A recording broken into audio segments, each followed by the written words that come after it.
I found the document Jason had hidden in his suit pocket while I was still holding a freshly baked cookie.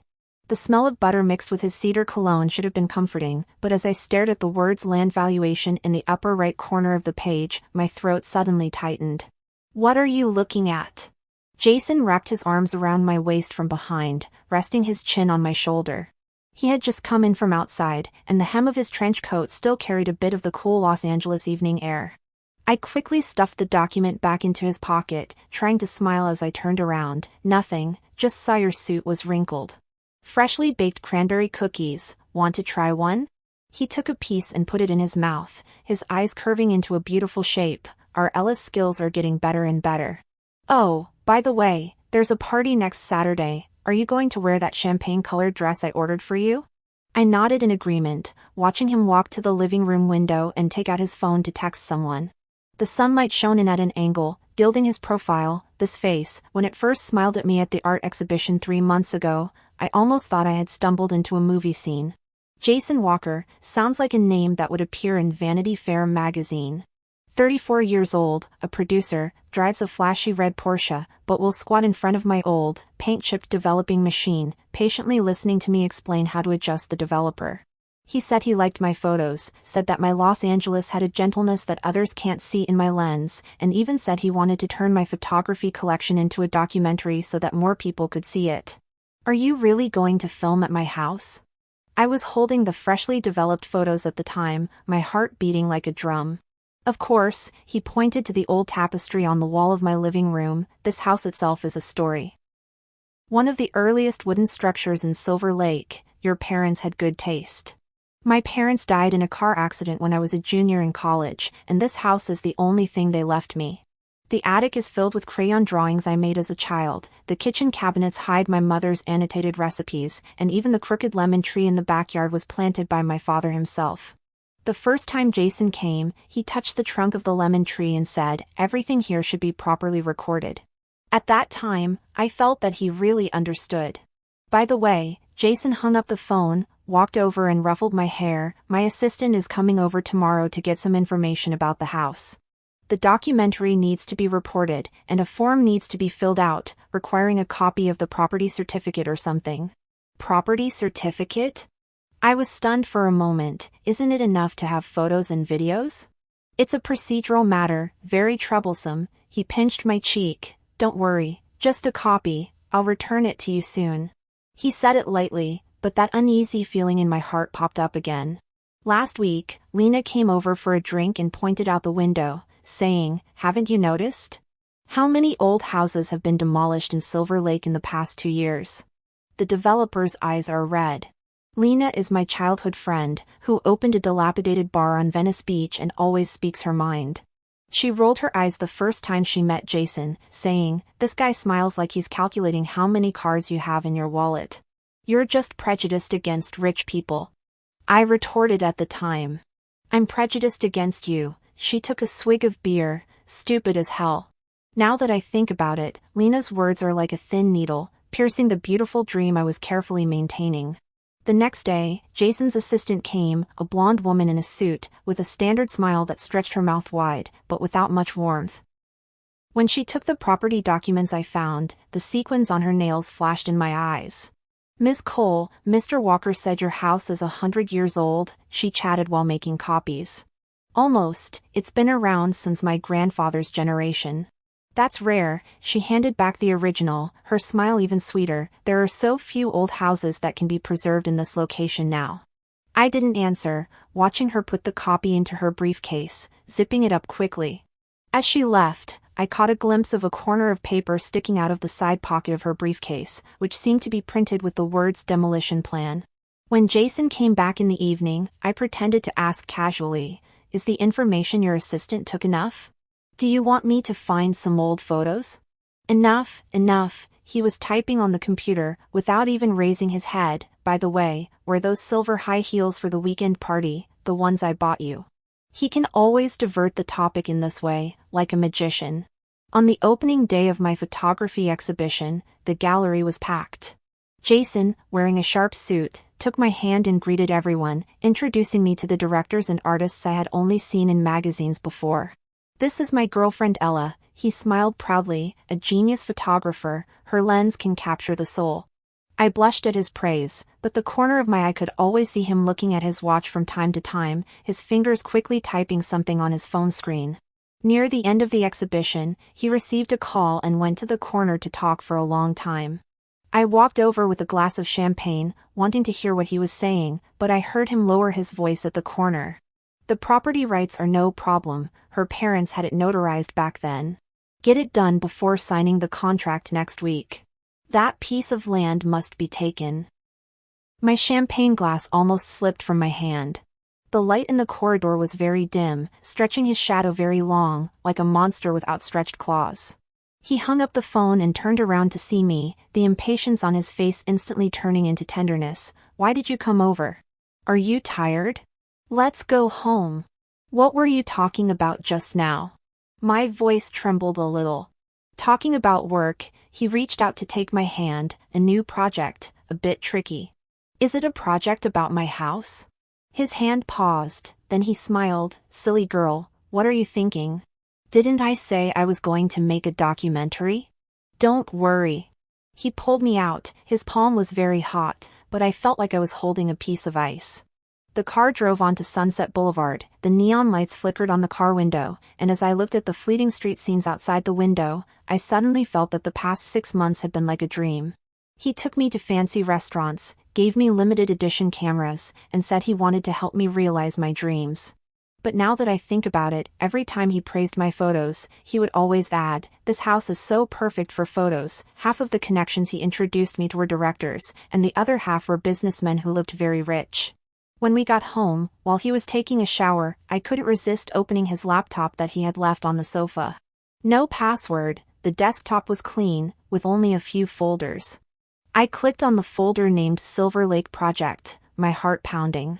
Inside, there was no documentary script, no storyboard, only documents, land assessment reports, demolition permit application forms, and email correspondence with developers. At the very bottom was a scanned copy of my parents' will, with several blurred-out corrections, and I could vaguely make out that the name after heir had been changed. The sound of water in the bathroom stopped. I quickly closed the folder, my heart pounding so hard it felt like it would break my ribs. Jason came out wrapped in a towel, his hair wet, saw me sitting on the sofa, and walked over with a smile. "Why aren't the lights on?" He reached for the switch, and I grabbed his wrist. His skin was hot, but I felt cold all over. "Jason," I stared into his eyes, trying to keep my voice from trembling, "what exactly are you trying to do?" He was taken aback, then took my hand, his thumb caressing the back of my hand. "What's wrong? Why are you asking this all of a sudden? You're not making a documentary, are you?" My tears suddenly welled up. "You want this house, you want this land, don't you?" He was silent for a few seconds, the tenderness on his face slowly fading away, like the rocks exposed after the tide recedes. Then he sighed and reached out to wipe away my tears. "Ella, let me explain." Just then, his phone rang, and the words "aunt" popped up on the screen. He glanced at the phone, then at me, and went to the balcony to answer it. I followed him and stood behind the glass door, hearing him roar into the phone. "I told you not to rush me. She doesn't completely trust me yet. Once the contract is signed and we get the authorization, the house will be ours. What use is her little photography talent other than helping us get the land?" The evening breeze blew in from the balcony, carrying the fragrance of lemon trees, but I felt like I was being doused with ice water. Lena was right, the way he looked at me was always about assessing value. I turned and went back to the living room, sat on the sofa, and looked at our photo hanging on the wall. It was taken last month in Malibu. He was holding me, smiling tenderly. The sunlight in the photo was so warm, but now it seemed like every inch of it was fake. The balcony door opened, and Jason walked in, with that smile that had made my heart flutter countless times. "Ella, actually, I'm tired," I interrupted him, stood up and walked towards the bedroom. "I want to go to bed early." I didn't look back, nor did I see the expression on his face. I went into the bedroom, closed the door, and slid down to the floor with my back against the door. In the darkness, I could hear my own heartbeat, each beat shattering those gilded lies. This house is the fortress my parents left me. I used to think Jason was here to protect it with me, but now I realize he's here to tear down the walls. I took out my phone and sent Lena a message. You were right, I'm pretty stupid. I quickly received her reply, only 2 words. It's okay, I'll help you. The moonlight from outside the window shone through the curtain gap, casting a slender beam of light on the floor. I knew that from tonight, everything would be different. Those sweet illusions burst like bubbles, and what's left is the time for me to pick up my own weapons. I don't know how long I sat on the bedroom floor. Until the phone screen lit up and went dark, then dark and lit up again, and finally Lena called directly, and I could hear the noisy background of her bar and the clinking of ice cubes in the receiver. Open the door, I'm outside your house. Her voice came through the door and the receiver, with an undeniable certainty. When I stood up, my legs were so numb that they felt like they were filled with lead. I leaned against the wall and fumbled to the entrance, opened the door and was embraced by her. The smell of smoke on her mixed with the citrus aftershave. Oh no, it's her new perfume. I laughed at her last time for finally saying goodbye to the secondhand smoke smell. Did you cry? She looked at my face, her eyebrows furrowed. Where is that son of a bitch? I'm going to tear him apart. In the guest room. I pointed to the end of the hallway, my voice as hoarse as sandpaper rubbing against wood. He said, let me calm down. Lena scoffed, took off her Doc Martens and walked into the living room, leaving faint mud marks on the floor. She must have rushed here as soon as she closed the bar, without even having time to wipe her shoes. Calm down my ass, you have to flip the table at this time. She sat on the sofa and patted the seat next to her. Tell me, what are you going to do? I sat next to her, staring at the plate of unfinished cranberry cookies on the coffee table. Jason said yesterday that these were the best cookies he had ever eaten, but now it seems that they are as disgusting as his sweet lies. He'll definitely make up a bunch of reasons tomorrow, saying for our future keeping it secret temporarily is to keep you from worrying. Lena picked up a cookie and threw it into her mouth, chewing it loudly. I've heard this kind of cliché too many times in the bar. I saw the files on his computer, I picked at the threads in the sofa seam, my voice floating. His aunt is the trustee of the family trust, and they want to get their hands on my family's land and cooperate with developers to build apartments. Fuck. Lena cursed in a low voice, pushing the cookie box aside. That old house is your parents' lifeline, and he dares to touch it? I didn't say anything, and tears suddenly fell. Not because of grievance, but because I was angry at myself for being stupid. Last month, Jason said he wanted to see old photos of my parents, and I rummaged through boxes and cabinets all afternoon, even moving out the dusty albums in the attic. He hugged me at the time and said, our children will be able to live here in the future, and I even teared up. Stop crying, Lena handed over a crumpled tissue. Now is not the time to cry. Doesn't he want to act with you? Then you act with him. Wait until he reveals his tail completely, then chop it off with one knife. Her words were like a piece of ice, hitting my heart unexpectedly, but strangely calming me down. That's right, I can't just let it go. This house has the darkroom where my dad taught me to develop photos, the lemon tree my mom planted, and all my thoughts from childhood to adulthood. Jason wants to tear it down and build apartments? In his dreams. He said there's a signing ceremony next Saturday. I rubbed my face, my fingertips icy, said it's a cooperation signing for the documentary project, and he's inviting the media and investors. A setup, that's what it is. Lena stroked her chin and nodded, her eyes as bright as if they were under a spotlight. Okay, let's pick that day. Let him tear off his face in front of everyone. Lena didn't leave that night. She squeezed into my small bed in the bedroom with me. We talked until late at night, from stealing strawberries from the neighbor's house in elementary school to forming a band in the garage in high school, and finally circled back to Jason. Actually, I felt something was off a long time ago, Lena yawned. Last time he took you to Beverly Hills for dinner, I saw him arguing with a woman in the parking lot. That woman pointed at his nose and yelled, if you dare touch that house, I'll expose everything you've done before. Who was that woman? I sat up suddenly. Didn't see her face clearly, wearing a black trench coat, looked pretty fierce. Lena rubbed her eyes. I thought she was his ex-girlfriend at the time, didn't take it seriously.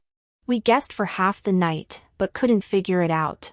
Until dawn, I fell asleep groggily, my dreams filled with Jason's face, sometimes smiling and saying he loved me, sometimes turning into a monster with bared teeth and claws, chasing me to snatch the property certificate in my hand.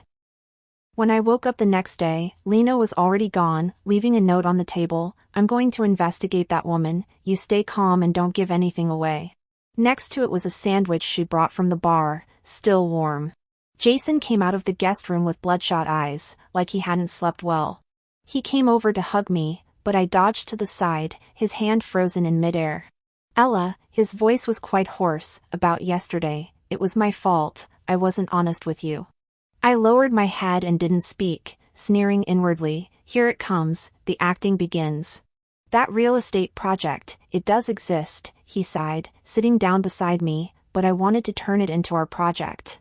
Think about it, renovate the old house, keep its original appearance, and build a small gallery next to it, specializing in displaying your work. That way you can keep your home and realize your dream, isn't that great? He said it so beautifully, I almost believed him. I looked up, deliberately letting him see my red eyes. Then why didn't you tell me directly? Why did you have to change my parents' will? That was my aunt messing around. He quickly waved his hand, looking very sincere. She thought going through the proper procedures was too troublesome. I've already told her off. I've kept the original will safe for you, haven't touched it at all. He took my hand and walked towards the study, opened the safe, and really took out that will. I watched him act, my heart feeling like it was holding a piece of ice. But I still pretended to be half-believing. Really? Of course it's true. He put his arms around me, resting his chin on my hair. How could I lie to you? I'm doing all this for us. The scent of cedar cologne on him used to make me feel so secure, but now it just felt suffocating. I leaned against his chest, my fingers quietly clenched into fists. Okay, let's keep acting then. In the following days, I acted like a soothed girlfriend. He said he wanted to take pictures of the house's details for the designer, so I accompanied him with the camera. He said he needed me to sign a project authorization letter of intent. I took the pen and said, let's sign it at the signing ceremony, it'll feel more ceremonial in front of everyone. He paused for a moment, then smiled and said, okay, whatever you say. Actually, I knew better than anyone that he was waiting for that signing ceremony. As long as I signed in front of the media, this house would be locked in. On Wednesday afternoon, I was developing photos in the darkroom when the doorbell rang. Looking through the peephole, it was a strange woman, wearing a black trench coat, her hair tied in a ponytail, looking quite capable. Who is it? I asked through the door. Hello, I'm Jason's sister, Zoe. Her voice was quite crisp. Can I talk to you? Jason had never mentioned that he had a sister. I hesitated for a moment, but still opened the door. Zoe walked in, her eyes quickly scanning the living room, finally landing on the photo of my parents on the wall. This house is really nice. She turned to look at me, her eyes quite complicated, much better than my brother described. What do you want? I moved to the side, letting her in. She sat down on the sofa, took out a voice recorder from her bag, and placed it on the coffee table. I know what my brother wants to do. He not only wants to cheat you out of your house, but he also plans to buy the copyright of your photography collection at a low price and package it as a story of an artist sacrificing her former residence to achieve a commercial legend to earn traffic money. The hand holding my water glass tightened. This is a recording of his phone call with my aunt. Zoe pressed the play button, and Jason's voice came out, similar to what I heard on the balcony that night, but more detailed. They even planned for me to voluntarily propose to sell the house, and said they would hire internet trolls to write articles online, portraying me as a love-struck woman sacrificing her dreams for love. After the recording ended, Zoe looked at me. My relationship with my brother has always been bad. He's been stealing my things since he was a child, and this time he actually set his sights on you. I can't stand it. Why are you helping me? I stared into her eyes. First, I'm disgusted by his face. Second, she smiled, a little self-deprecating. I'm a journalist, and I have no reason to let go of this kind of news that exposes industry secrets. So she was the one Lena saw in the parking lot. The stone hanging in my heart fell to the ground, and I suddenly felt confident. Turns out I'm not fighting alone. He'll invite a lot of media to the signing ceremony. Zoe took out a stack of documents from her bag. This is the secret agreement he signed with the developer, and evidence of him embezzling company funds to grease palms. When the time comes, you throw these out, and I guarantee he'll be ruined. I looked through the documents, my hand trembling a little. Not out of fear, but out of excitement. Turns out he not only wanted to cheat me out of my house, but also had so much dirt in his hands. Oh, right, Zoe stood up. The champagne-colored dress your brother ordered for you has a problem with the pocket design, it can't hold too much stuff. You'd better prepare a small clutch, or... She pointed to my collar, hide the important things in the lining pocket. After seeing Zoe off, I sat on the sofa, looking at the stack of documents and the voice recorder, and suddenly felt much brighter. Turns out I'm not fighting alone. When Jason came back in the evening, I was in the kitchen cooking, making his favorite borscht. He hugged me from behind, resting his chin on my shoulder. It's good to be home. Come with me to buy some shoes tomorrow. I turned around, smiling as I ladled soup for him. I don't really like those silver heels you mentioned. Sure, he agreed readily, buy whatever you like. He didn't notice that when I turned around, the smile on my face was as cold as ice. That Friday, I met up with Lena and Zoe at the cafe. Zoe brought the latest news. The signing ceremony was set to take place in the banquet hall of Jason's family's hotel, with invitations sent to over 30 media outlets, as well as many big shots in the industry. I've already contacted a few reporters I know well, Zoe said, sipping her latte. I'll make sure his scandal makes headlines right away. I also had someone look into it, and the developer was already penalized last year for illegal demolition, Lena said, pushing her phone towards us. As long as we expose this, the regulatory authorities will definitely get involved. I took a small voice recorder out of my bag, not much bigger than a lighter. This is what my dad left me. He used it for interviews back in the day. I planned to record all the crap Jason might say tomorrow and use it as seasoning. The three of us looked at each other and suddenly laughed.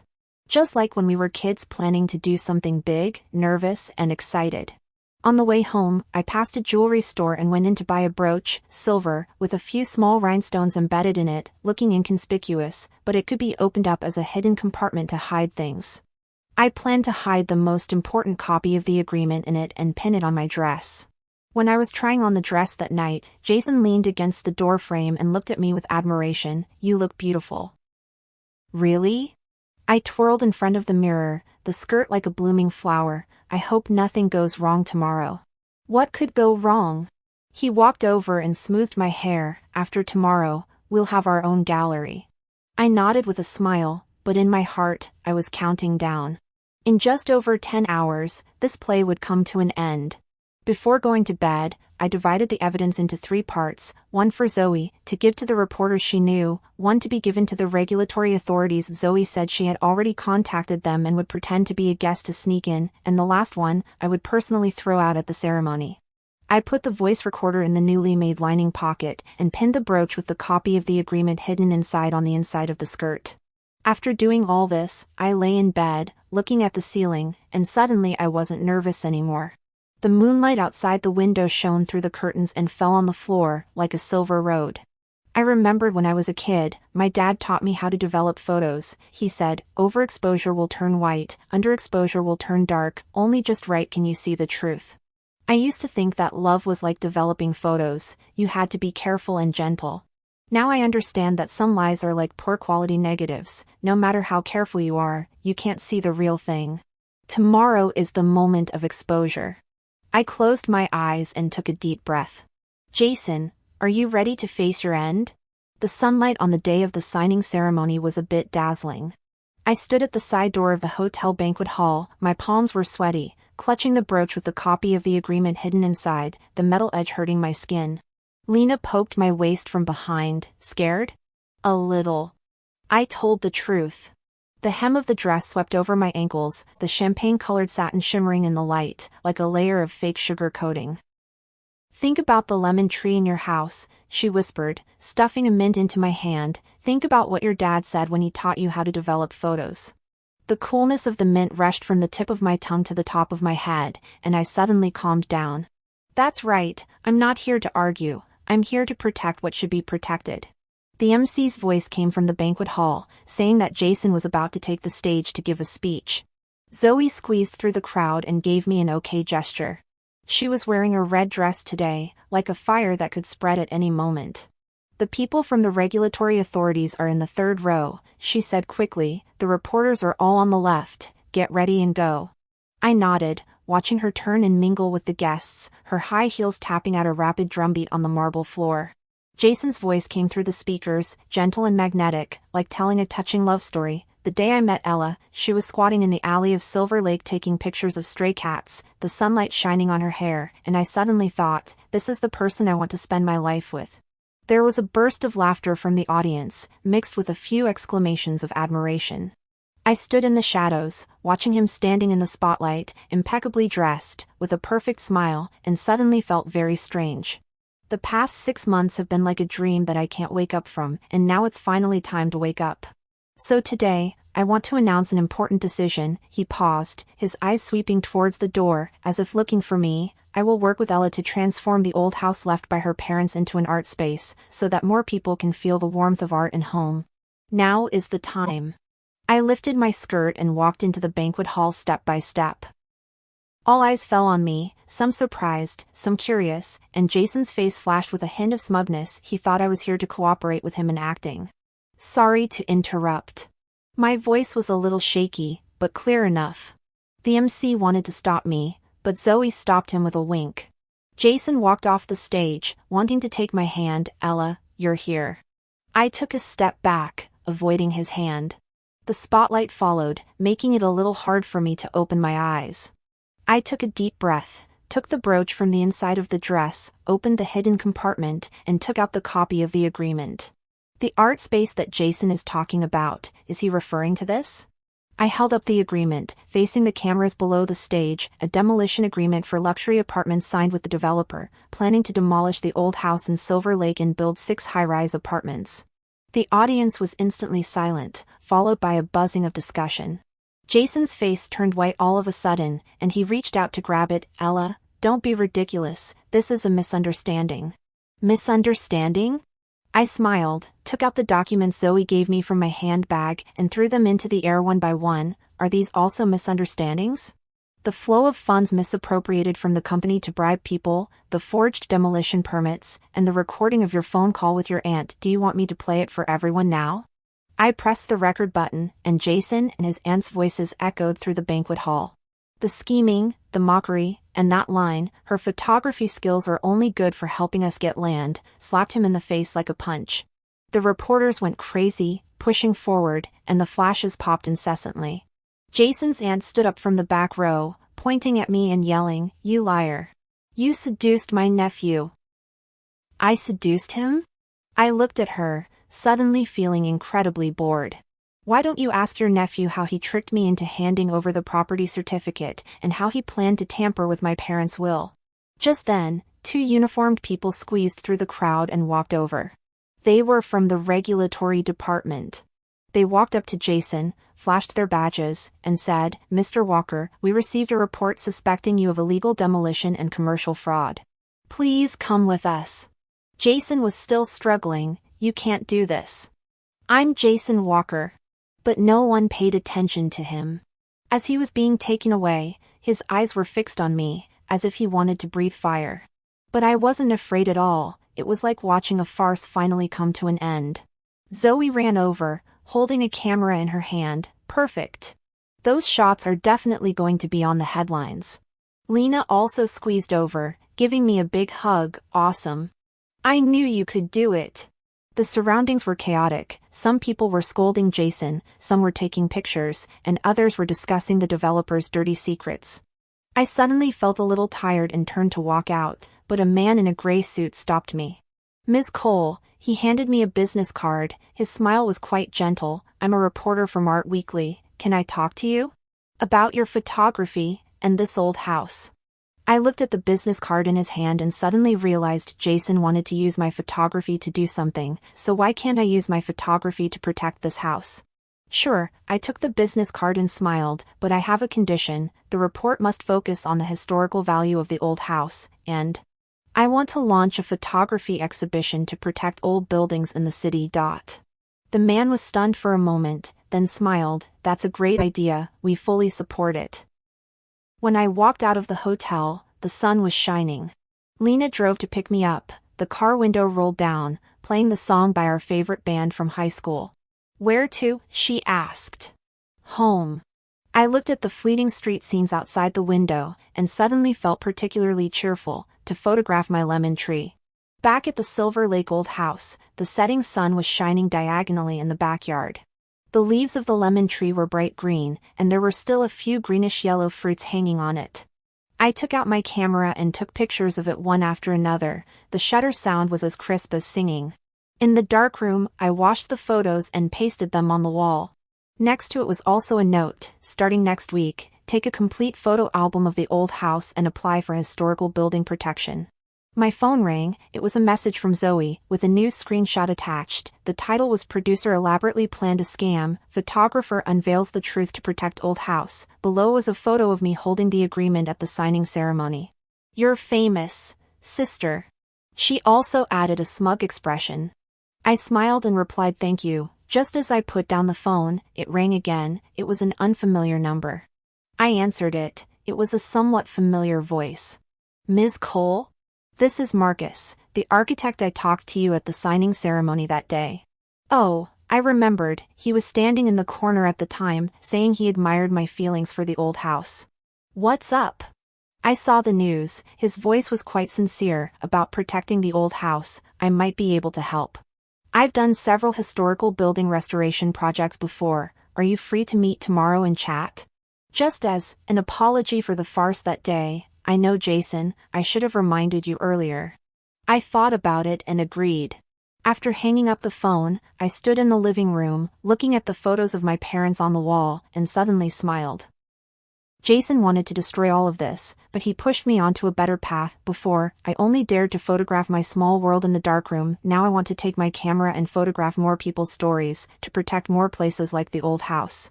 The moon outside the window rose, and through the blinds, cast mottled light and shadows on the floor, just like what I saw when I was a child. I know that the road ahead may not be smooth, but it doesn't matter. I have my camera, my old house, and a group of reliable friends.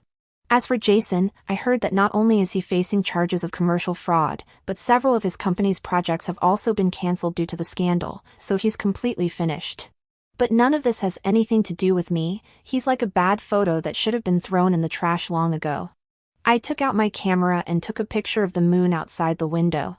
In the viewfinder, the moon was bright and clear, like a freshly washed pearl. It's so good, a new story has just begun. The first time Marcus came to the old house, he was carrying a brown paper bag, which contained freshly baked cinnamon rolls. The sweet aroma mixed with the faint scent of cedar on his body, completely different from the one Jason used. His was more like the smell of a pine forest after the rain, fresh and clean. I checked the house's records. He squatted on the living room floor, spreading out a roll of blueprints. Built in 1927, it was originally an artist's studio, and later your grandfather bought it and converted it into a residence. "Look at this wooden beam structure, a typical California craftsman style. It's rare now." I bit into the cinnamon roll and watched him point to the lines on the blueprint and explain, "The load-bearing walls here cannot be moved, but the attic can be converted into a high-ceiling study. The lighting will definitely be good." He tapped his finger on the drawing. "Didn't you say you wanted to build a public darkroom? There's enough space in the basement. I'll help you calculate the renovation plan for the ventilation system." Sunlight fell on his hair through the blinds, and some strands were light brown. He always frowned slightly when he spoke, and his eyes would light up when he talked about the history of old buildings, completely unlike Jason's enthusiasm with calculations, but more like a child holding a treasure. "Why are you so invested in these things?" I handed him a glass of lemonade. He took the glass and smiled. His ears were a little red. "Actually, my dad used to be in construction too, specializing in old house restoration. Unfortunately, he left early. I always feel that protecting one more old house is like being closer to him." I didn't answer, and suddenly remembered the photography equipment my dad left in the attic. It turns out that some obsessions are really engraved in the bones. From that day on, Marcus became a regular at the old house. When he brought workers to fix the roof, he would help me reinforce the developing table in the darkroom. When I stayed up late organizing the historical data of the old house, he would suddenly appear with coffee, saying, "Just passing by." The first time Lena saw him, she winked at me and said, "The way that guy looks at you is more serious than he looks at a load-bearing wall." "Don't talk nonsense," I retorted, but I felt a little flustered. After being deceived by Jason, I always felt that people who approached me had ulterior motives, and Marcus's sincerity made me feel at a loss. Zoe, on the other hand, saw it clearly. if he wanted to deceive you, he wouldn't bother squatting in the basement with you to study the plumbing layout. Zoe's report made the Silver Lake Old House Defense War a hot topic of discussion throughout the city. Every day, strangers sent me emails saying that their homes also had old houses that were about to be demolished, asking me what to do. I simply created a forum online called City Memory Archives, where people could share stories of old buildings and brainstorm ideas. Marcus helped me design the forum logo, which was a simplified outline of the old house with a camera next to it. This way, you can tell what it's for at a glance, he said with a smile, scratching his head. I haven't studied design, so don't be offended. I set the logo as my phone wallpaper and looked at it for days. 3 months later, the Protecting Old City Buildings photography exhibition opened in a gallery in the city center. The walls were covered with photos sent by netizens, the colorful wooden houses on Venice Beach, the blue brick arcade buildings in Chinatown, and the lemon tree and old house darkroom I photographed. On the opening day, Marcus wore a light blue shirt and stood in the crowd helping me greet guests. An old lady held my hand and cried, saying that her house, where she had lived for 50 years, had been saved, thanks to the advice given by the lawyers in our forum. Look, Marcus tugged at my arm, pointing to the photo of the old house on the wall. Jason wanted to tear it down and build apartments, but you turned it into a memory for so many people. Looking at the old house in the sunset in the photo, I suddenly felt a pang in my nose. Those days that Jason messed up, those nights of crying under the covers, seemed to have meaning at this moment. After the exhibition, Marcus set up a table in the backyard of the old house and got a bottle of red wine. The shadow of the lemon tree fell on his face, flickering. There's something I want to tell you. He put down his wine glass and rubbed his fingers on the edge of the table. I didn't deliberately show up at the signing ceremony that day.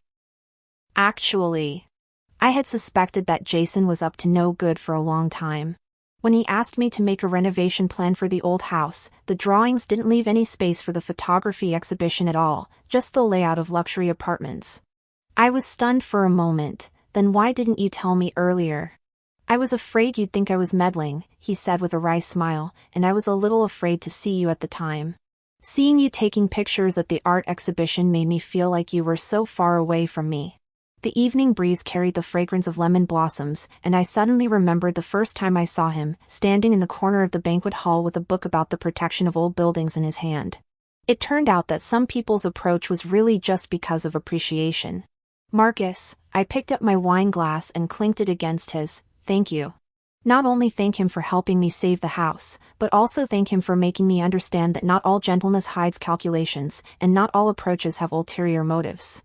6 months later, the restoration project of the old house was completed. The attic was converted into a study with a skylight, and the public darkroom in the basement was visited by enthusiasts every day. I built a small shed in the yard, and I teach children how to take pictures on weekends. Lena always comes to freeload, saying that my place is becoming the Silver Lake Community Center. The day Jason's verdict came down, Zoe sent me a message, 3 years, suspended for 2 years. I heard that his aunt ran away with the money from the family trust, and he can't even afford a lawyer now. Want to go see him? Zoe asked. No, I replied, I'm busy. Tomorrow Marcus is taking me to see a newly discovered century-old house, which is said to have a complete Victorian fireplace inside. Putting down my phone, Marcus came out of the darkroom with a freshly developed photo in his hand. It was a picture of me taken last week, squatting under the lemon tree picking up fallen leaves, with the sunlight falling on my face through the leaves.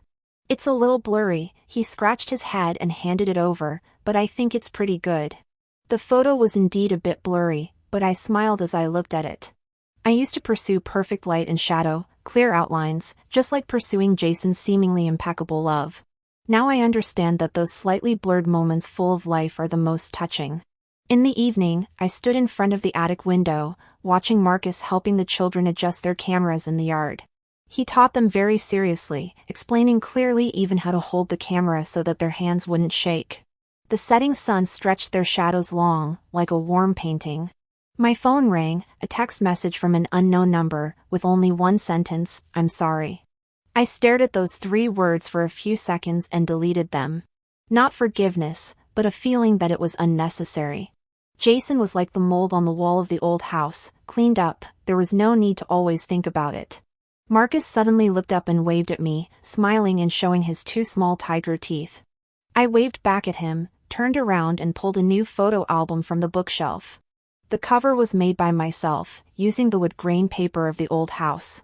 The first page was pasted with that blurry photo, with the words, "Some lies will break, but some beauty will grow." The lemon tree outside the window rustled, as if echoing my words. The warm evening breeze from Los Angeles blew in, and I knew that new stories were still continuing, with the taste of sunshine, the fragrance of lemon, and the real life illuminated by the truth.